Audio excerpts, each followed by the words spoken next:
Hello, good morning dear student. आज के इस लेक्चर में हम लोग एसी थ्योरी से जितने भी क्वेश्चन आपके कॉम्पिटिटिव एग्जाम में बन सकते हैं उन सारे क्वेश्चन को हमने कवर करने की कोशिश की है।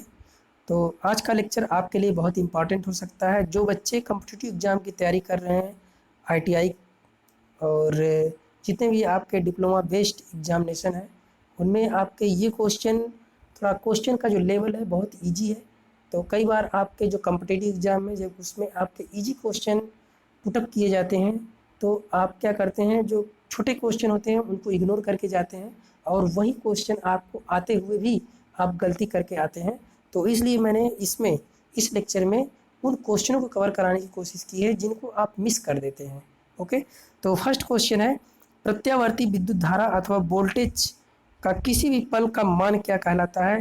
तो जो हमारी अल्टरनेटिंग क्वांटिटी होती है उसके जब हम देखते हैं कि वो एक साइकिल में पॉजिटिव हाफ साइकिल में चलती है और एक बार आपकी नेगेटिव हाफ साइकिल में चलती है, तो किसी भी स्टैंड पे हम जो उसका वैल्यू फाइंड करते हैं करंट की या वोल्टेज की, वो आपका तात्कालिक मान या इंस्टेंटेनियस वैल्यू कहलाता है। ओके, नेक्स्ट क्वेश्चन नंबर 2, प्रायः सभी वैद्युत मापक यंत्र एसी के किस मान को प्रदर्शित करते हैं। तो जितने भी आपके एसी वैद्युत मापक यंत्र होते हैं वो आपके आरएमएस वैल्यू को रिप्रेजेंट करते हैं, वो आपके आरएमएस वैल्यू को रिप्रेजेंट करते हैं। क्वेश्चन नंबर 3, गणनाओं आदि में एसी का कौन सा मान प्रयोग किया जाता है। तो कैलकुलेशन के पर्पज के लिए हम जो है कि एवरेज वैल्यू को, ठीक है, औसत मान को, और मापन यंत्र के लिए मापन यंत्र जो हमारे हैं वो क्या रिप्रेजेंट करते हैं, आरएमएस वैल्यू को रिप्रेजेंट करते हैं। ठीक है, क्वेश्चन नंबर 4, प्रत्यावर्ती राशि के आरएमएस मान और औसत मान के अनुपात को हम क्या कहते हैं। तो RMS upon average value, RMS value upon average value is called form factor. Okay, question number 5, अगर दो प्रत्यावर्ती राशियों के बीच का अंतर 90 डिग्री हो तो कहलाती हैं। अगर दो प्रत्यावर्ती राशियों के बीच का मान आपका 90 डिग्री है तो वो आपका क्वाड्रेचर कहलाती हैं। और अगर उनके बीच का जो अंतर है, किसी भी दो क्वांटिटी के बीच का अगर अंतर 180 डिग्री है तो उसको हम कहते हैं एंटीफेज। ओके, क्वेश्चन नंबर 6, वह प्रत्यावर्ती राशि जो दूसरी प्रत्यावर्ती राशि के अपेक्षा बाद में अपने शिखर मान पर पहुंचती है वो आपकी क्या कहलाती है। तो वो आपकी कहलाती है लैगिंग क्वांटिटी, वो आपकी लैगिंग क्वांटिटी कहलाती है। और जो आपकी पहले पीक वैल्यू पर पहुंच जाती है उसको हम लीडिंग क्वांटिटी कहते हैं। शुद्ध, नेक्स्ट क्वेश्चन, शुद्ध प्रतिरोधी परिपथ में विद्युत धारा और वोल्टेज, जो वोल्टेज है वो आपका क्या होता है, वो आपका इन फेज होगा, वो आपका इन फेज में होगा। ओके, जब भी हम किसी सर्किट में केवल रेजिस्टेंस को लगाते हैं तो करंट और वोल्टेज जो एक ही फेज में चलते हैं, तो इसलिए हम उसको कहते हैं इन फेज। नेक्स्ट क्वेश्चन नंबर 8, श्रेणी क्रम में जुड़े इंडक्टरों का समतुल्य। तो जिस तरीके से हम किसी भी कई रेजिस्टेंस को जब सीरीज में जोड़ते हैं तो हमारा समतुल्य रेजिस्टेंस या इक्विवेलेंट रेजिस्टेंस हमको मिलता है R equivalent equal to R1 plus R2 plus dash dash RN। तो उसी तरीके से हमारा, अगर हम श्रेणी क्रम में किसी भी जो है कि इंडक्टर्स या कॉइल्स को जोड़ देते हैं तो जो हमारा इक्विवेलेंट आता है वो हमारा L total equal to L1 plus L2 plus dot dot LN। Okay, question number 9, धारा को प्रत्यावर्ती कहते हैं। किसी भी क्वांटिटी को, चाहे वोल्टेज हो या करंट हो, आप अल्टरनेटिंग कब कहते हैं, जब उसकी मैग्नीट्यूड और उसका डायरेक्शन क्या होता है टाइम के साथ चेंज होता रहता है, तो वो आपकी धारा प्रत्यावर्ती धारा कहलाती है। तो इसमें आपका कौन सा ऑप्शन करेक्ट होगा, धारा का माप और दिशा समय के साथ साथ बदलती रहे तो उस क्वांटिटी को हम अल्टरनेटिंग क्वांटिटी कहते हैं। धारा को डीसी कहा जाता है कब, धारा को डीसी तब कहते हैं जब उसकी माप समय के साथ क्या होती है, समान रहती है। ठीक है, मैग्नीट्यूड भी उसकी क्या आती है, जैसे मान लीजिए आपका ये टाइम है और ये आपका वोल्टेज को रिप्रेजेंट करता है V, और ये आपका कोई वोल्टेज की मैग्नीट्यूड है। तो मैग्नीट्यूड भी आपकी क्या है, कांस्टेंट है। चाहे आप टाइम को कितना भी वेरी करा रहे हैं तो उसकी मैग्नीट्यूड भी कांस्टेंट है और उसकी डायरेक्शन भी कांस्टेंट है, क्योंकि आपकी केवल पॉजिटिव हाफ साइकिल में पॉजिटिव साइकिल में ही चल रही है ये आपकी DC quantity. Okay, next question, question number 11। हमारे देश में एसी उत्पन्न करने के लिए सामान्यतः आवृत्ति कितनी होती है? 50 हर्ट्ज, सभी लोगों को पता है। मशीन की आवृत्ति निर्भर करती है, किसी भी मशीन की जो फ्रीक्वेंसी होती है वो डिपेंड करती है किस पे, नंबर्स ऑफ पोल्स पे। तो आप जानते हैं NS equal to 120 F upon P। अगर आपने मशीन की स्पीड NS सिंक्रोनस स्पीड को आपने कांस्टेंट कर दिया तो आपका जो फ्रीक्वेंसी है वो डिपेंड करती है नंबर ऑफ पोल्स के ऊपर। Next question, question number 13। Voltage और धारा के बीच का कोण, वोल्टेज और धारा के बीच का कोण क्या कहलाता है? फेज डिफरेंस कहलाता है। वोल्टेज और करंट के बीच का जो डिफरेंस है उसको हम कहते हैं phase difference. Okay, question number 14। यदि दो प्रत्यावर्ती परिणामों के बीच कोण हो तो इन दो प्रत्यावर्ती परिणामों को हम को में कहा जाता है, में क्या कहा जाएगा? इनको हम कहते हैं आउट ऑफ फेज, इनको हम कहेंगे out of phase. Next question, RMS value upon average value, RMS value upon average value इसको हम कहते हैं form factor. Maximum value upon RMS value इसको हम कहते हैं क्या? पीक फैक्टर, इसको हम कहते हैं पीक फैक्टर। ठीक है, maximum value upon RMS value को हम कहते हैं पीक फैक्टर। और क्वेश्चन नंबर 17।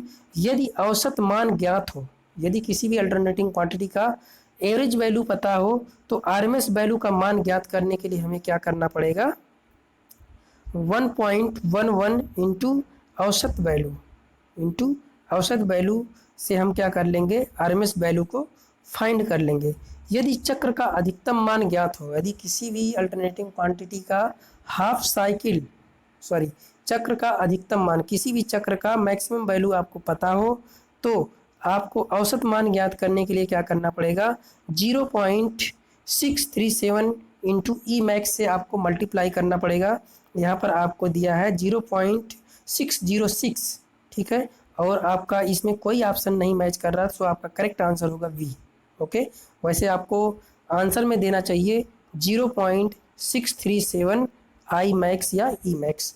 अब आप वो जो है कि क्वांटिटी के ऊपर डिपेंड करता है कि वो आपकी क्वांटिटी करंट है या वोल्टेज है। Okay, question number 19। यदि चक्र का अधिकतम मान ज्ञात हो, तो देखिए पहले आपसे क्या पूछा था, हाँ ठीक है, चक्र का अधिकतम मान ज्ञात हो तो आरएमएस मान ज्ञात करने के लिए क्या करना पड़ेगा? 0.707 ई मैक्स से आपको क्या करना पड़ेगा? मल्टीप्लाई कर देंगे तो आपको आरएमएस वैल्यू की आरएमएस वैल्यू आपको पता हो जाएगी।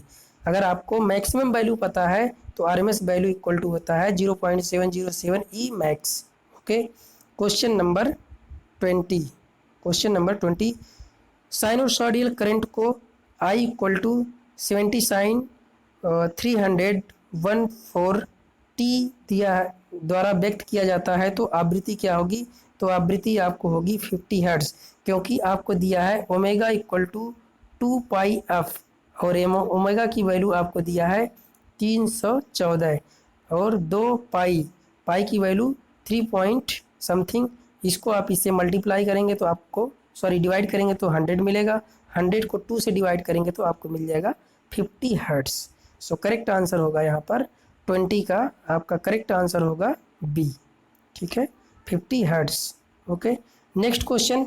यदि किसी परिपथ का शक्ति गुणांक कोण और प्रतिबाधा Z हो, ठीक है, तो प्रतिरोध R का पता किस फार्मूले से आप करेंगे? तो आप जानते हैं क्या? cos phi equal to R by Z। ठीक है, तो आपको R पूछ रहा है, R की वैल्यू पूछ रहा है तो Z से इसमें मल्टीप्लाई कर देंगे। सो करेक्ट आंसर हो जाएगा आपका C, R equal to Z cos theta या फाई, जो भी आपको एंगल दिया है। Okay, question number 22। यदि किसी कुंडली का प्रतिरोध कितना दिया है 15 ओम एंड प्रतिबाधा Z आपको दिया है 25 ओम। तो प्रेरकी प्रतिघात आपसे पूछ रहा है, तो प्रेरकी प्रतिघात आपका होगा कितना 20 ओम।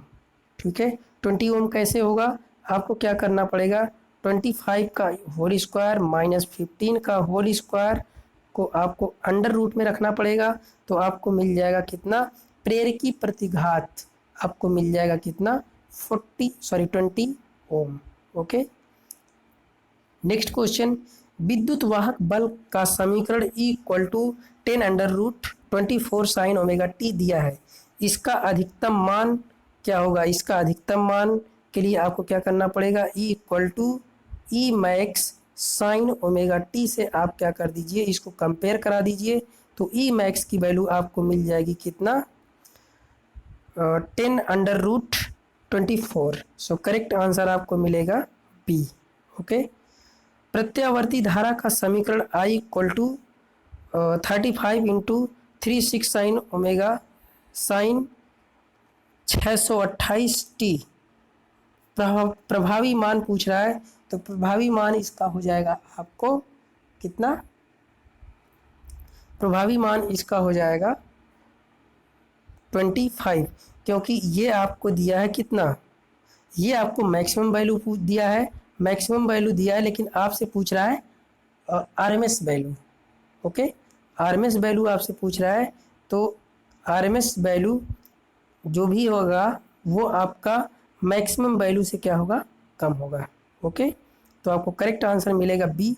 आपको क्या करना पड़ेगा, इसमें I R M S equal to आप कहेंगे I R M S equal to 0.707 into 35.36 से मल्टीप्लाई करेंगे तो आपको फाइनल आंसर मिलेगा 25। ओके, नेक्स्ट क्वेश्चन 25, प्रत्यावर्ती धारा का समीकरण हमको दिया है कितना, प्रत्यावर्ती धारा का समीकरण I equal to 42.42 sine 50 pi T.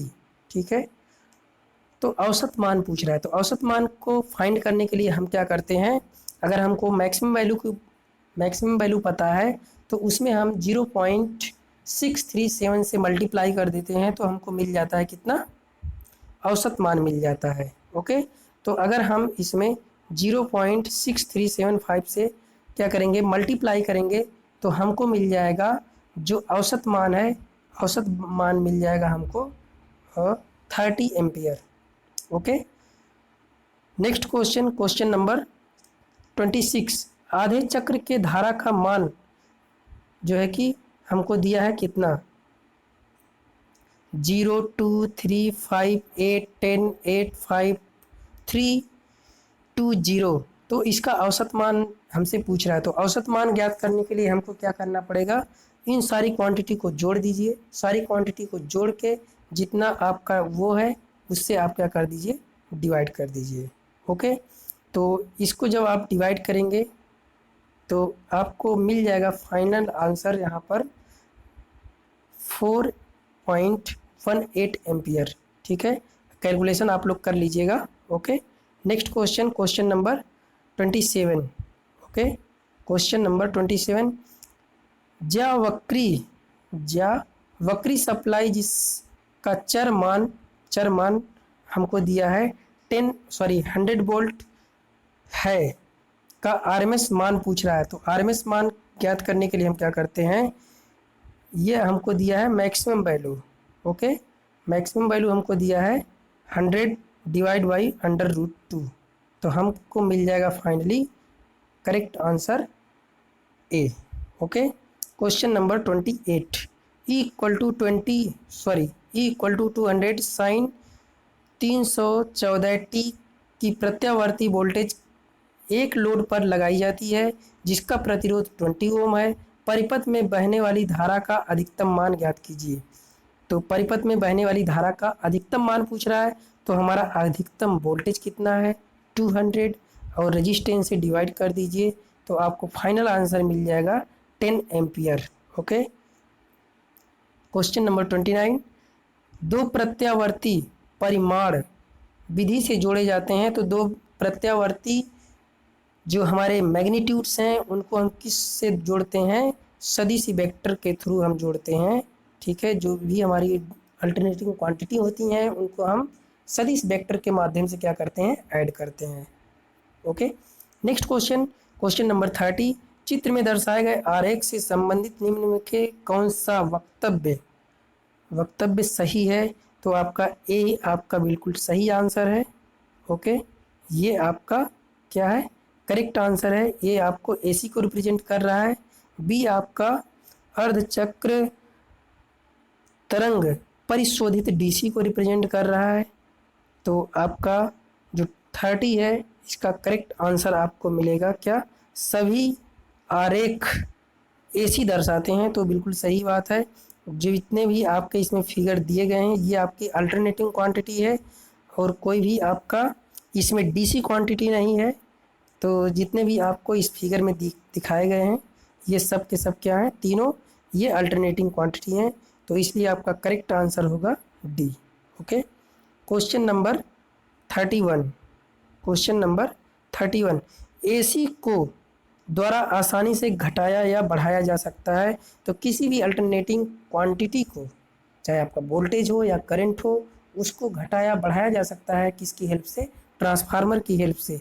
Transformer एक ऐसी डिवाइस है जिसकी सहायता से आप किसी भी अल्टरनेटिंग क्वांटिटी को, उसके मैग्नीट्यूड को आप जो है कि उसको घटा सकते हैं या बढ़ा सकते हैं। ओके, नेक्स्ट क्वेश्चन, शुद्ध प्रतिरोधी परिपथ का शक्ति गुणांक होता है। तो जब भी किसी सर्किट में आप केवल रेजिस्टेंस को जोड़ते हैं तो उस टाइम जो उसका पावर फैक्टर होता है वो आपका कितना होता है, यूनिटी होता है। ओके, उसका पावर फैक्टर कितना होगा, यूनिटी होगा। शुद्ध इंडक्टिव सर्किट का शक्ति गुणांक आपका लैगिंग नेचर का होता है। शुद्ध कैपेसिटिव सर्किट का शक्ति गुणांक आपका क्या होगा, अग्रगामी होगा। ठीक है, इसमें आपका पश्चगामी होगा। किसमें, जब आप किसी सर्किट में इंडक्टर को लगाते हैं तो उसका नेचर कैसा होता है, लैगिंग नेचर होगा।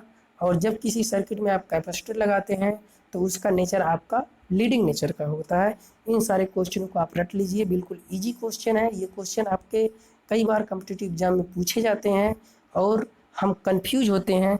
तो इसको आपको याद करने का मैं तरीका बता देता हूँ। IC, ओके, IC आप जानते हैं इलेक्ट्रॉनिक्स की जितनी भी सर्किट होती हैं उसमें IC लगाई जाती है। तो IC, जब भी आप IC की बात आएगी तो I for current, C for capacitor. जब भी आपका कैपेसिटर लगेगा तो उसमें करंट आपकी क्या करेगी, लीड करेगी। ठीक है, तो करंट आपकी कैसी होगी, लीडिंग नेचर की होगी। ओके, तो इस तरीके से आप इसको याद कर सकते हैं, अपने दिमाग में इस चीज़ को फीड कर सकते हैं। Next question, question number 35, RLC circuit का होता है। तो XL अगर आपका ग्रेटर देन XC है तो आपकी सर्किट कैसी होगी, सर्किट आपकी पश्चगामी होगी। मतलब आपका जो कंप्लीट सर्किट है वो किस तरीके से बिहेव कर रही है, वो आपकी circuit as a inductor behave कर रही है। तो इस तरीके से आपका ये क्या होगा, पश्चगामी होगा। शुद्ध इंडक्टिव सर्किट में धारा, देखिए किसी भी इंडक्टिव सर्किट में जो करंट होती है वो लैगिंग नेचर की होती है। तो 90 डिग्री क्या होगी, आपकी पश्चगामी होगी। ठीक है, next question, question number 37, okay, शुद्ध कैपेसिटिव सर्किट में वोल्टेज, देखिए वोल्टेज की बात हो रही है। जब भी आपका कोई शुद्ध कैपेसिटिव सर्किट होगा तो उसमें आपका वोल्टेज क्या होगा, 90 डिग्री आपका वोल्टेज लैग करेगा। ये आपका वोल्टेज, ये आपका करंट, ये आपका 90 डिग्री क्या करेगा, वोल्टेज, देखिए वोल्टेज आपका लैग कर रहा है, करंट आपकी 90 डिग्री लीड कर रही है। इसी क्वेश्चन में आपसे पूछ सकता है शुद्ध कैपेसिटी सर्किट में करंट लीड करती है 90 डिग्री, लैग करती है 90 डिग्री। तो आपका करेक्ट आंसर होगा लैगिंग। जब आपका करंट के बारे में पूछेगा तो करंट 90 डिग्री लीड करेगी। अगर आपके वोल्टेज के बारे में पूछेगा तो वोल्टेज आपका 90 डिग्री लैग करेगा। Okay, next question, question number 38, शक्ति गुणांक जो आपका cos फाई होता है, cos phi equal to R/Z, so correct answer आपका हो जाएगा क्या, R by Z. Correct answer होगा आपका B. Okay, next question, question number 39, निम्न में से कौन सा कथन सही है? तो कौन सा कथन सही है? Kilowatt hour equal to KVA into cos phi. Okay, और W equal to V I, तो W equal to V I A C की बात हो रही है, तो ए सी में आपका W equal to V I sine phi, ये भी नहीं होगा। और किलो वाट इक्वल टू, ये भी आपका नहीं होगा, सॉरी। और आपका यहाँ पर जो करेक्ट आंसर होगा ये आपका सी होगा। डीसी परिपथ के लिए कौन सा कथन सही है?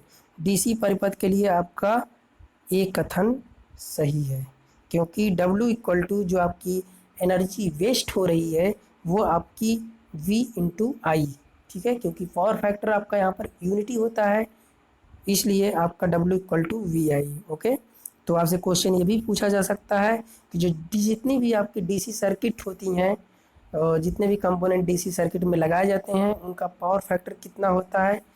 ओके, तो क्वेश्चन नंबर 41, आवृत्ति के मान घटने से परिपथ का इंडक्टिव प्रतिरोध क्या होगा? अगर आपकी फ्रीक्वेंसी घट रही है तो इंडक्टिव प्रतिरोध का मान आपका क्या होगा? बढ़ेगा। सॉरी, इसको फार्मूले से देख लेते हैं। आपका ये भी आपका घटेगा, मिस्टेक हो गई, ठीक है, क्योंकि हम जानते हैं XL equal to 2 pi F. अगर आपकी फ्रीक्वेंसी घट रही है तो आपका एक्सएल का मान भी घटेगा। ओके, ये आपका कैपेसिटिव सर्किट के लिए होता है कि जब आपकी फ्रीक्वेंसी घटती है तब आपका कैपेसिटिव इम्पीडेंस, जो कैपेसिटिव इम्पीडेंस है वो आपका इंक्रीज होता है, क्योंकि वहाँ पर एक्सी इक्वल टू होता है 1/2 पाई एफ। ठीक, अगर आपकी फ्रीक्वेंसी बढ़ रही है तो एक्सी आपका क्या होता है? घटता है। ये एक दूसरे के इन्वर्सली प्रोपोर्शनल होते हैं। ओके, क्वेश्चन नंबर 42, आवृत्ति के बढ़ने पर परिपथ का संधारित्र प्रतिघात क्या होगा? ये आपका घटेगा, क्योंकि हमने अभी आपको बताया कि ये एक दूसरे के क्या होते हैं? इन्वर्सली प्रोपोर्शनल होते हैं। ठीक, तो इसका करेक्ट आंसर हो जाएगा आपका ए। ओके, क्वेश्चन नंबर 43, यदि शुद्ध इंडक्टिव परिपथ की आवृत्ति आधी हो जाए तो परिपथ की धारा, यदि शुद्ध इंडक्टिव सर्किट की आवृत्ति, फ्रीक्वेंसी को आप क्या कर रहे हैं? आधी कर दे रहे हैं, तो जब आप फ्रीक्वेंसी को आधी कर देंगे तो परिपथ में जो आपकी करंट है वो आपकी क्या हो जाएगी? 2 टाइम्स हो जाएगी। Okay, next question, question number 44, 100 cycle पर सेकंड आवृत्ति वाली प्रत्यावर्ती धारा का कैपेसिटर द्वारा 25 ओम का रिएक्टेंस लगाया जाता है। यदि आवृत्ति घटाकर 50 साइकिल पर सेकंड हो जाती है तो रिएक्टेंस आपका कितना होगा? ये क्वेश्चन आपका इम्पॉर्टेंट है, ये आपके क्वेश्चन के रिपीट होने के चांसेस ज़्यादा हैं। तो अगर आप फ्रीक्वेंसी को क्या कर रहे हैं? घटाकर आधी कर दे रहे हैं पहले की अपेक्षा, तो आपका जो रिएक्टेंस है वो आपका दोगुना हो जाएगा। कैसे? आपको ये फार्मूला लगाना पड़ेगा, XC1/XC2 इक्वल टू F2/F1। सारी वैल्यू को पुट कर दीजिए। XC1 की वैल्यू आपको दिया है कितना? 25 डिवाइड बाई XC2 की वैल्यू आपको पता करना है, इक्वल टू फ्रीक्वेंसी आपको पहले दिया है कितना? 100 डिवाइड बाई कितना करना है? 50 करना है। ओके, तो ये आपका 2 से मल्टीप्लाई हो जाएगा, डिवाइड होगा, तो यहाँ पर आपको मिलेगा 2। इसको आप इधर भेजेंगे, इसको आप इधर भेजेंगे, तो आपका मल्टीप्लाई होगा, तो आपको मिल जाएगा कितना? आपको मिल जाएगा यहाँ पर 50 हर्ट्ज़, क्योंकि नीचे आपका 2 है, ठीक, इधर आपका है कितना?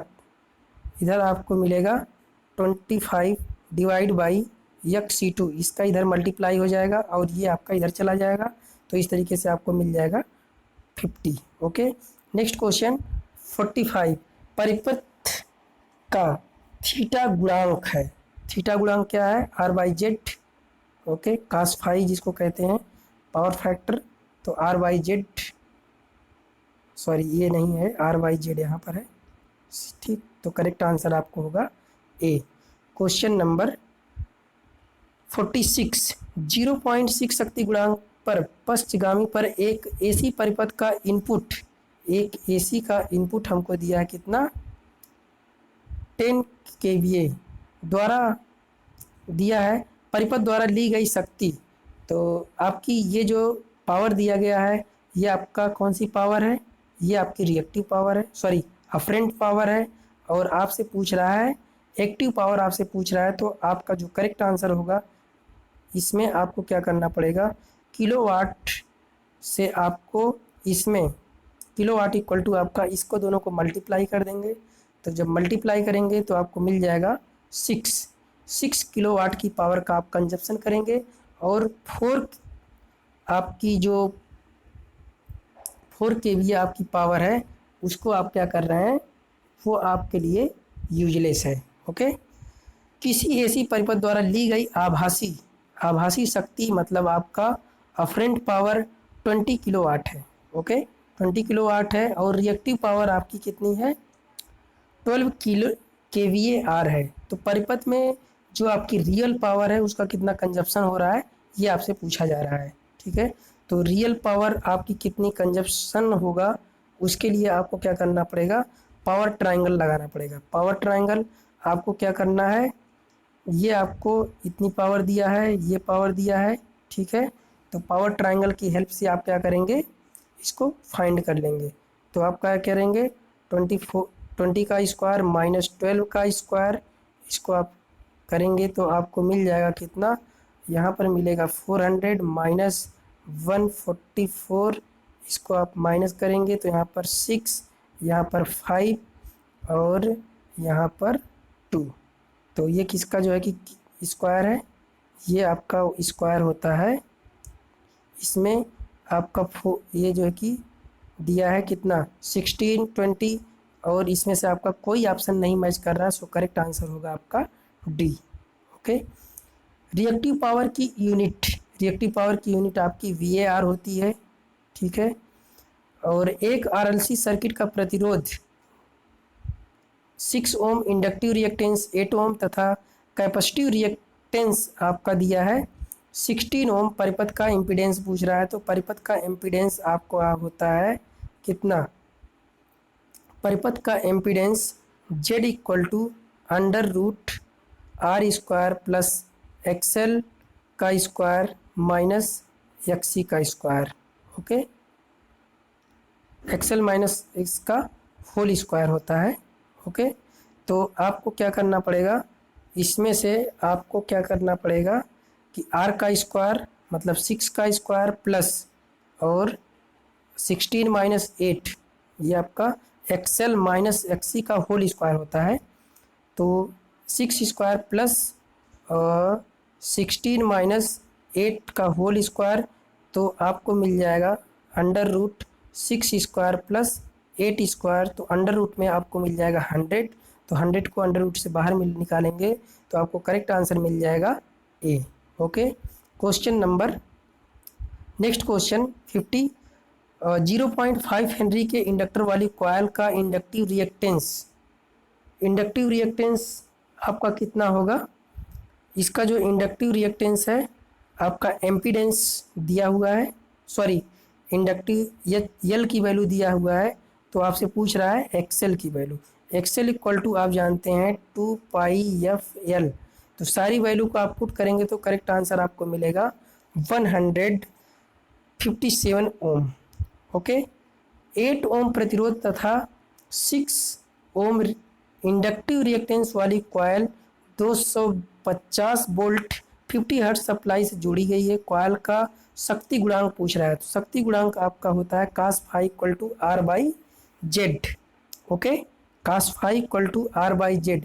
तो R की वैल्यू कितना है 8, जेड की वैल्यू आपको कितना मिल जाएगा, 8 का स्क्वायर प्लस 6 का स्क्वायर अंडर रूट 10 का स्क्वायर, तो 10 आपका भी हो जाएगा, तो cos फाई की वैल्यू मिल जाएगी 0.8। Okay, next question, question number 52। समांतर परिपथ में दो शाखाओं में धारा I1 I2 है, कुल धारा का मान I1 प्लस I2 होगा। कुल धारा का मान I1 प्लस I2 होगा, क्योंकि आपका पैरेलल में करंट क्या होती है, डिवाइड होती है, और सीरीज में आपका वोल्टेज डिवाइड होता है। Question number 53। शाखा का जो आपका कंडक्टेंस है, जिसको हम जी से रिप्रेजेंट करते हैं, द्वारा निर्धारित किया जाता है, तो जी इक्वल टू होता है 1/r। Okay, so correct answer होगा ए। शाखा का ससेप्टेंस द्वारा निर्धारित किया जाता है, तो जो शाखा का आपका ससेप्टेंस है वो होता है 1/x। Okay, so correct answer ए। दिए गए परिपथ दिए गए चित्र में दर्शाए गए परिपथ में कुल धारा का मान पूछ रहा है, तो कुल धारा का मान यहाँ से कितना आपको मिलेगा, यहाँ से कुल धारा का मान मिलेगा 7 एम्पियर, क्योंकि आपका 4 एम्पियर 3 एम्पियर, तो यहाँ से आपकी 7 एम्पियर की करंट पास कर रही है। ओके, नेक्स्ट क्वेश्चन, क्वेश्चन सब इजी हैं। दिए गए परिपथ, दिए गए चित्र में दर्शाए गए धारा की कुल शक्ति होगी, तो धारा की कुल शक्ति कितना होगी आपका VI cos फाई। तो आपका ये पैरेलल सर्किट दी गई है। ओके, ये आपकी कैसी सर्किट दी गई है, पैरेलल सर्किट दी गई है, तो यहाँ पर जितना वोल्टेज ड्रॉप आएगा और यहाँ पर जितना जो वोल्टेज ड्रॉप आएगा, दोनों में वोल्टेज ड्रॉप आपका क्या होगा, सेम होगा। तो फाइनली आपका यहाँ पर जो करंट है वो आपकी I है, यहाँ पर जो वोल्टेज ड्रॉप है वो आपका V है, और इसका कुछ ना कुछ पावर फैक्टर होगा, सो इसलिए करेक्ट आंसर आपका होगा VI cos फाई। ये आपकी टोटल पावर का कंजप्शन होगा। Okay, next question, question number 57।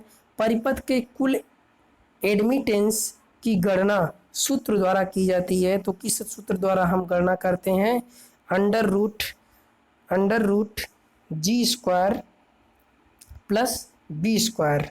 Okay, under root G square plus B square. Question number 58। बी वोल्टता सप्लाई पर 3 शाखाएं समांतर में जुड़ी हैं, कौन सा परिमाण समान होगा। तो आपको बता दें कि पैरेलल में आपका वोल्टेज सेम होता है, प्रत्येक शाखा में धारा समान नहीं हो सकती, प्रत्येक शाखा में शक्ति गुणांक, प्रत्येक शाखा का फेज अंतर, तो आपका करेक्ट आंसर होगा डी, प्रत्येक शाखा पर वोल्टेज क्या होगा आपका सेम होगा। Next question, question number 59। 2 phase supply में वाइंडिंग का विद्युतीय विस्थापन कितना होता है, 90 डिग्री होता है। 2 फेज में आपका जो विद्युतीय डिस्प्लेसमेंट होता है वो आपका 90 डिग्री होता है। 3 फेज में आपका जो है कि 120 डिग्री होता है। Next question, question 3 phase supply में वाइंडिंग का विद्युतीय डिस्प्लेसमेंट ये आपका हो जाएगा 120।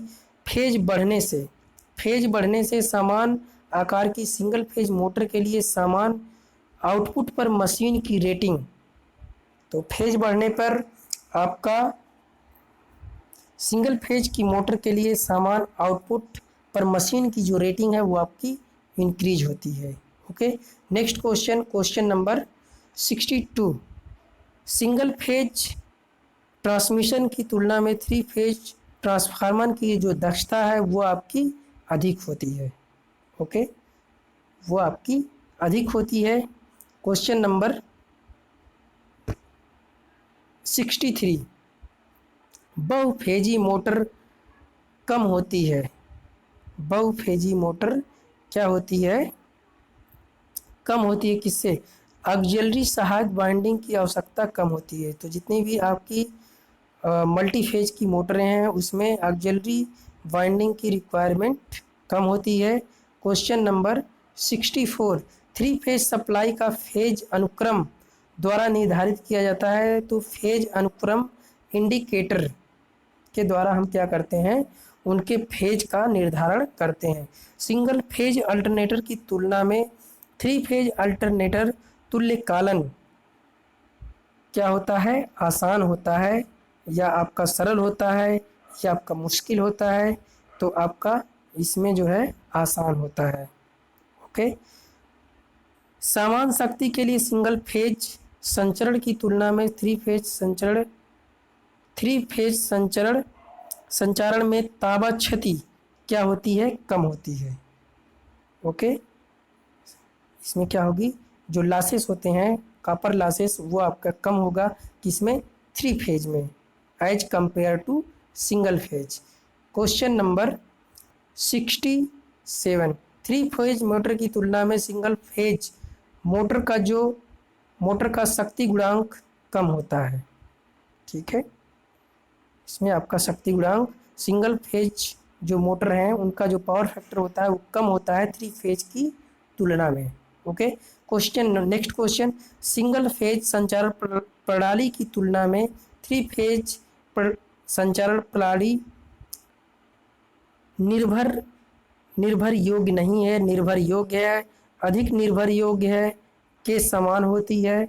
तो आपकी अधिक निर्भर योग्य है। जो सिंगल फेज ट्रांसमिशन सिस्टम है उसकी तुलना में थ्री फेज जो है कि आपका क्या है, अधिक निर्भर योग्य है, क्योंकि थ्री फेज में आपका जो ट्रांसमिशन किया जाता है वो काफ़ी आपका रिलायबल होता है और उसमें जो लॉसेस होते हैं वो आपके बहुत कम होते हैं as compare to single phase transmission. बहुफेजी प्रणाली में फेज अनुक्रम द्वारा प्रदर्शित किया जाता है, तो RYB के द्वारा हम इसको रिप्रेजेंट करते हैं। नेक्स्ट क्वेश्चन, स्टार जोड़ के लिए वाइंडिंग के टर्मिनल जोड़े जाते हैं। तो जो आपकी स्टार वाइंडिंग होती है उसमें वाइंडिंग के सिरे एक जंक्शन पर जोड़े जाते हैं। जैसे आपका ये स्टार कनेक्शन हो गया, ठीक है, तो एक सिरा ऐसा है कि सभी टर्मिनल को हम क्या कर रहे हैं, एक सिरे पे जोड़ रहे हैं। वाइंडिंग के एक सिरे पर एक जंक्शन जुड़ा होता है, तो ये आपका क्या है, जंक्शन पॉइंट है। ओके। डेल्टा कनेक्शन के लिए वाइंडिंग के टर्मिनल जोड़े जाते हैं। तो वाइंडिंग के टर्मिनल एक वाइंडिंग का अंतिम सिरा और दूसरी वाइंडिंग के पहले सिरे से हम क्या करते हैं, इसको जोड़ते हैं। ओके। Next question number 72। तो 72 है आपका स्टार जोड़ में। तो स्टार जो कनेक्शन होता है उसमें आपका VL इक्वल टू होता है VPH अपान √3 और इस स्टार कनेक्शन में line current equal two phase current होता है। स्टार जोड़ में आपका ये आपका करेक्ट आंसर होगा। और डेल्टा कनेक्शन में आपका IL इक्वल टू IPH अपान √3 और VL इक्वल टू VPH। मतलब आपका जब डेल्टा कनेक्शन होता है तो उसमें फेज वोल्टेज लाइन वोल्टेज के बराबर होता है, लेकिन जो लाइन करंट होती है वो आपका लाइन करंट इक्वल टू आपको होता है √3 IPH। सॉरी, यहाँ पर मिस्टेक हो गया था। तो जो आपका ये 72 है इसमें आपका VL इक्वल टू आपको मिलेगा VL equal to √3 VPH। Okay. और इसका आपका करेक्ट आंसर होगा ये और इसका करेक्ट आंसर ये, और 74 का आपका करेक्ट आंसर होगा। डेल्टा कनेक्शन में आपका जो VL होता है आपका VPH के इक्वल होता है और जो डेल्टा कनेक्शन होता है उसमें आपका IL इक्वल टू √3 IPH होता है। Okay. Next question number 76, three phase load की पावर किस अभिव्यक्ति द्वारा निर्धारित की जाती है। तो आपकी जितने भी आपके थ्री फेज सिस्टम है उसमें जो पावर का कैलकुलेशन है वो हम करते हैं √3 VL IL cos phi। Okay. ये आपकी एक्टिव पावर है, क्योंकि हम लोड की पावर कैलकुलेट कर रहे हैं, तो लोड हमारा कोई भी लोड होगा वो हमारा एक्टिव पावर को लेता है और रिएक्टिव पावर को क्या करता है, सिस्टम में बनी रहने देता है। और अफरेंट पावर आपकी जो होती है वो √3 VL IL होता है, और आपकी जो रिएक्टिव पावर होती है थ्री फेज में वो √3 VL IL sin phi होती है। ओके। नेक्स्ट क्वेश्चन, स्टार जोड़ में 3 समान लोड जुड़े हैं, न्यूट्रल में धारा कितनी होगी। तो न्यूट्रल में आपकी जो धारा फ्लो करेगी वो आपकी जीरो करंट फ्लो करती है। 3 फेज डेल्टा कनेक्टेड लोड द्वारा ली गई धारा का मान, ठीक है, लाइन करंट आपको दिया है 10 एम्पियर, तो प्रत्येक फेज में करंट आपकी कितनी फ्लो होगी, 10 डिवाइड बाई √3 एम्पियर आपकी करंट फ्लो होगी। Okay, next question, question number 79। एक तुल्य लोड द्वारा एक संतुलित लोड और एक असंतुलित लोड 3 फेज 4 वायर सप्लाई प्रणाली में जुड़े हैं। इस प्रणाली में सभी चारों वायर में धारा रहेगी और न्यूट्रल वायर ही धारा लेगी, न्यूट्रल वायर कोई धारा नहीं ले जाएगी। न्यूट्रल वायर में लाइटनिंग लोड धारा और संतुलित लोड के लिए योग के बराबर धारा लेगी। तो आपका करेक्ट आंसर होगा न्यूट्रल वायर में आपकी कोई करंट नहीं फ्लो करेगी। Okay, next question, question number 80। 5 kilo hertz frequency की अवधि काल कितना होगा, तो 5 किलो हर्ट्ज की बात हो रही है, तो यहाँ पर जो आपका टाइम पीरियड होगा आपका होगा 0.2 millisecond, 0.2 millisecond. Next question, question number 81। Question number 81 में आपसे पूछ रहा है कि चित्र में दर्शाए गए तरंग की फ्रीक्वेंसी पूछ रहा है, तो आपका टाइम पीरियड दिया है 0.1 सेकेंड, तो आपसे फ्रीक्वेंसी पूछ रहा है, तो फ्रीक्वेंसी आपकी मिल जाएगी कितनी, आपकी फ्रीक्वेंसी होगी 10 हर्ट्ज, क्योंकि 1/0.1, तो 10 से ऊपर मल्टीप्लाई 10 से नीचे multiply, so correct answer is 10। Okay, next question, question number 82। चित्र में दर्शाई गई तरंग का प्रभावी मान पूछ रहा है, तो प्रभावी मान आपसे पूछ रहा है, यहाँ पर जो वोल्टेज दिया गया है इसमें तो साफ नहीं दिख रहा है, तो आपको इस क्वेश्चन को स्किप करते हैं क्योंकि वोल्टेज की जो वैल्यू है ये क्लियर नहीं दिख रही है। Next question, question number 83। Voltage के सापेक्ष इंडक्टिव परिपथ में धारा होती है।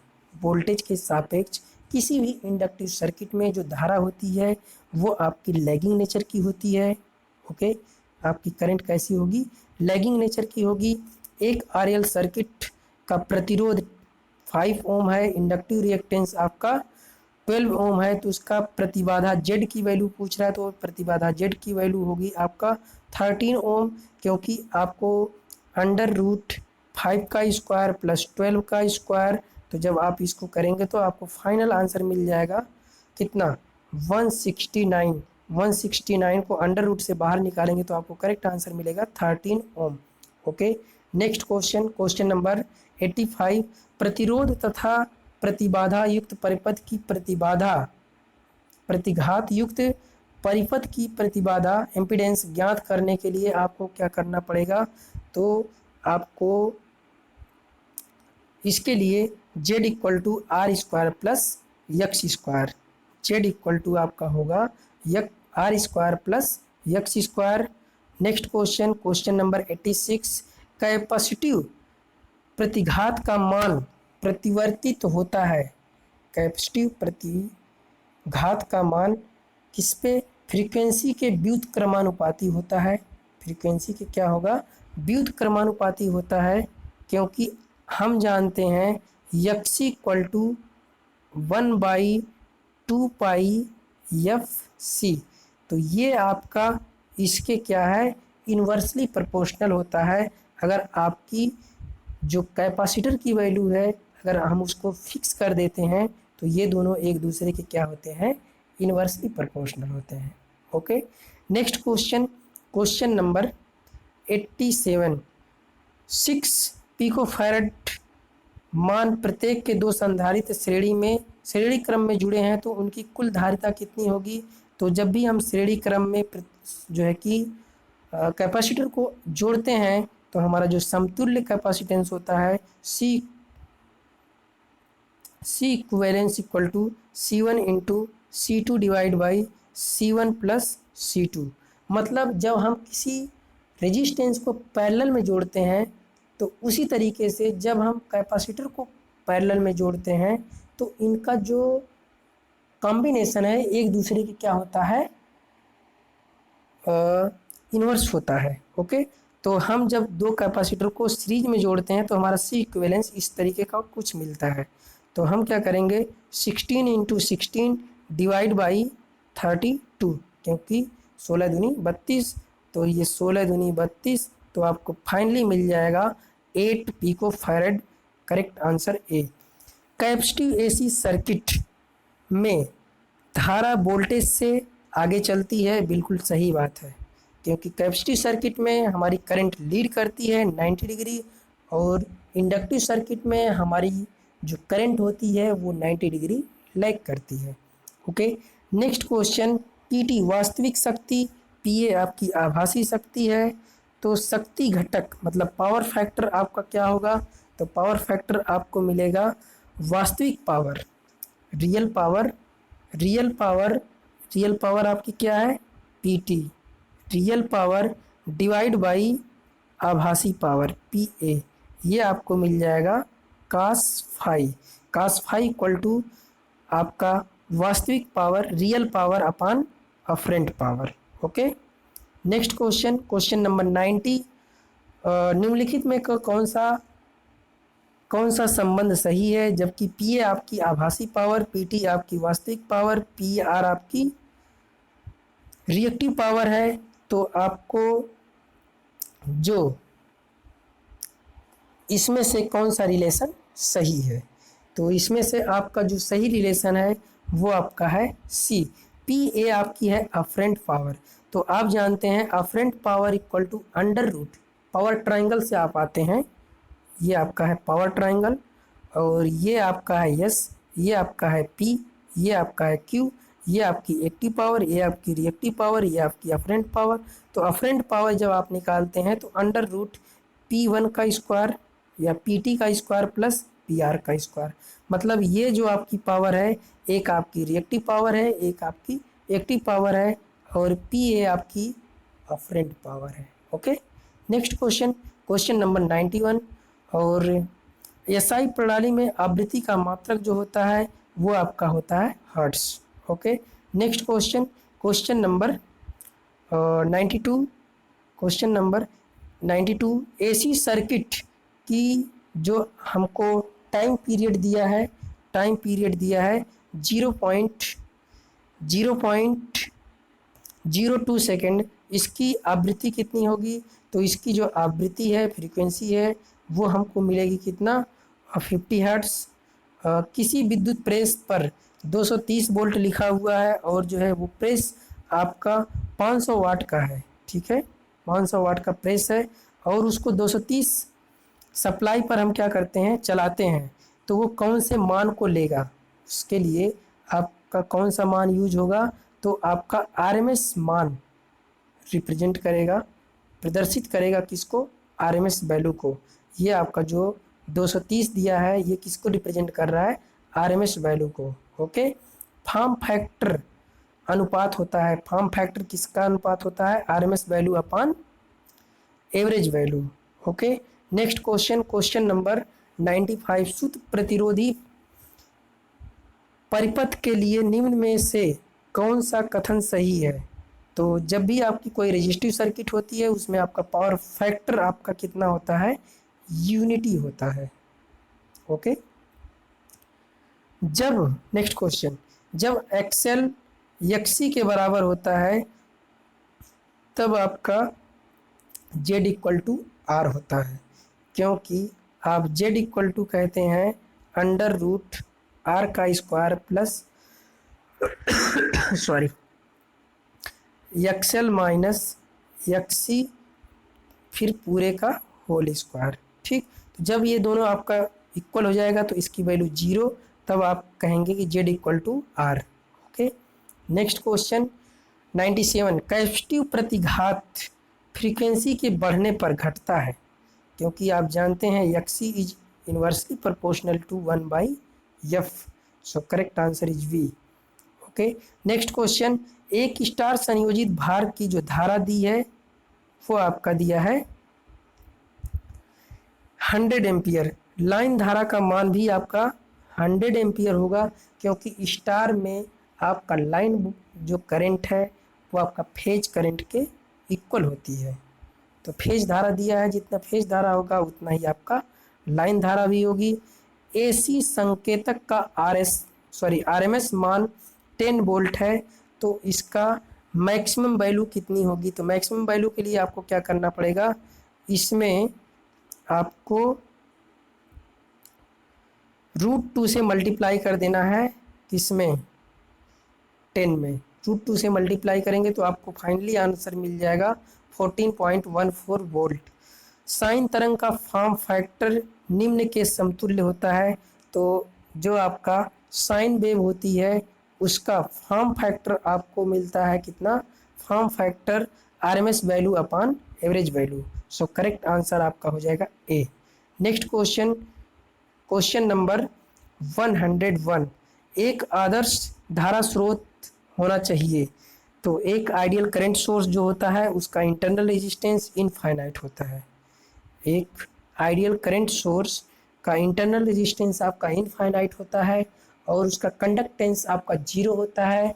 किसी भी आइडियल वोल्टेज सोर्स का जो इंटरनल इम्पीडेंस होता है वो 0 होता है और जो इंटरनल कंडक्टेंस होता है वो आपका इनफाइनाइट होता है। किसका? आइडियल वोल्टेज सोर्स का।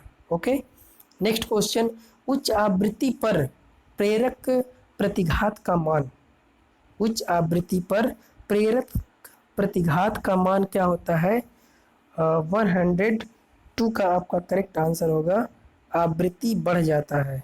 उच्च आवृत्ति पर प्रेरक प्रतिघात का मान क्या होता है?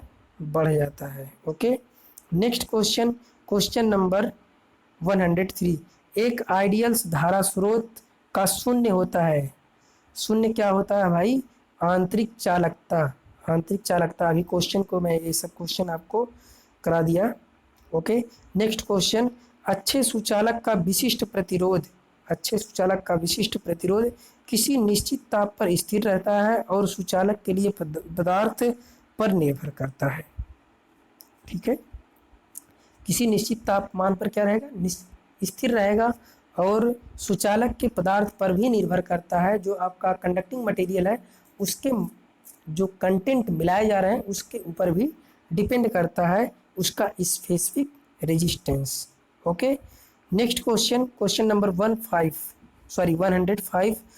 3 फेज स्टार संयोजन में वोल्टता नीचे दिए गए वर्णित जितनी होती है। तो वोल्टेज आपका कला वोल्टेज √ इतना कला वोल्टेज और 3 कला वोल्ट था। तो आपका वोल्टेज आपका इसमें जो करेक्ट आंसर हो जाएगा आपका VL इक्वल टू होता है √3 VPH। ओके, तो आपका करेक्ट आंसर होगा C। ठीक है, next question, question number 106। 5 milli henry, 4.3 milli henry and 0.6 milli henry के 3 प्रेरित श्रेणी में जुड़े हुए हैं, तब कुल प्रेरकत्व कितना हो जाएगा? तो सबको एक बार जोड़ लीजिए, वही आपका कुल प्रेरकत्व हो जाएगा। तो ये हो जाएगा 6 3 9 और 9, इसके बाद है 4 5 9। सो करेक्ट आंसर हो जाएगा आपका ए। करेक्ट आंसर आपको मिल जाएगा A. Okay, next question, question number 107। Impedance triangle बनता है। ठीक है, तो एम्पीडेंस एक ट्रायंगल होता है, एक आपका पावर ट्रायंगल होता है। तो एम्पीडेंस ट्रायंगल किससे बनेगा? रेजिस्टेंस से बनेगा। और कैपेसिटिव किससे? एम्पीडेंस से बनेगा और आपका रेजिस्टेंस से बनेगा और आपका रिएक्टेंस से। 3 चीज़ों से मिलके बनता है आपका क्या? Impedance triangle. So correct answer आपको मिलेगा B, impedance, resistance and reactance. Line voltage के बराबर फेज वोल्टेज किस में होता है? लाइन वोल्टेज फेज वोल्टेज एक दूसरे के बराबर होते हैं डेल्टा कनेक्शन में। ओके, इसमें आपका डेल्टा कनेक्शन में होंगे। आइडियल वोल्टेज सोर्स का आंतरिक प्रतिरोध आपका 0 होता है। ओके, आइडियल वोल्टेज सोर्स का आंतरिक प्रतिरोध 0 होता है और इसका कंडक्टेंस आपका इनफाइनाइट होता है। रेजोनेंस घटित होने के लिए निम्नलिखित में से किस घटक का होना जरूरी है? तो कम से कम आपका यल और सी अगर रहेंगे तभी आपका रेजोनेंस बनेगा। तो आपका यल भी होना चाहिए, सी भी होना चाहिए। सो करेक्ट आंसर आपका डी होगा। Okay, next question, question number 111। जब एक कैपेसिटिव लोड में धारा प्रवाहित किया जाता है तब धारा और वोल्टेज क्या होंगे? तब धारा और वोल्टेज तो आपका लीड करती है, करंट इन फेज होती है, लैग करती है, फेज में कोई संबंध नहीं होता है। तो करेक्ट आंसर हो जाएगा आपका ए, क्योंकि करंट आपकी लीड करती है। अगर आपसे कहता कि लीड करता है तब आप कहते क्या? लीड करता है या लैग करता है? करता है। मतलब यहाँ पर लिंग के तरीके आप जोड़ सकते हैं यहाँ पर कि कौन सा लिंग यहाँ पर मेल है, फीमेल के तरीके आपका जो है कि एक तरीके से कर सकते हैं।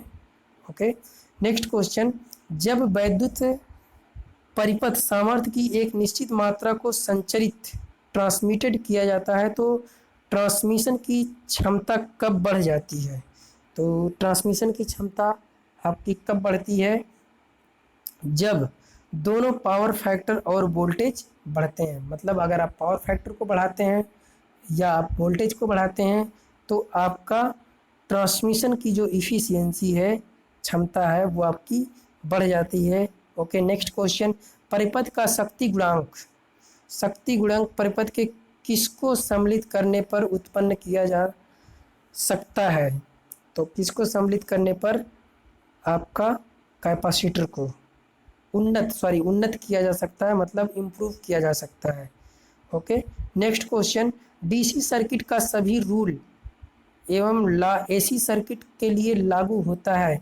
जब एसी सर्किट धारण करती है तो जब भी किसी सर्किट में आप केवल प्रतिरोध लगाते हैं तो वो आपकी circuit as a DC work करने लगती है। ओके, सो करेक्ट आंसर होगा बी। नेक्स्ट क्वेश्चन आपका है 115। यदि दो चालक एक ही दिशा में धारा ले जा रहे हो तो वो एक दूसरे को क्या करते हैं? आकर्षित करते हैं। वे एक दूसरे को क्या करेंगे? आकर्षित करेंगे। यदि उनमें बहने वाली धारा एक दूसरे से अपोजिट है तो वो एक दूसरे को क्या करेंगे? प्रतिकर्षित करेंगे। ठीक है, next question number 160। RC circuit का शक्ति गुणक होता है तो जो आपकी आरसी सर्किट है उसका जो शक्ति गुणक है वो आपका अग्रगामी होगा। वो आपका कैसा होगा? अग्रगामी होगा। तो इस लेक्चर में हमने जो है कि 160 क्वेश्चन को कवर किया है। तो ये क्वेश्चन आपके लिए बहुत ही हेल्पफुल है अगर आप किसी कॉम्पिटिटिव एग्ज़ाम की प्रिपरेशन कर रहे हैं। So thank you dear student.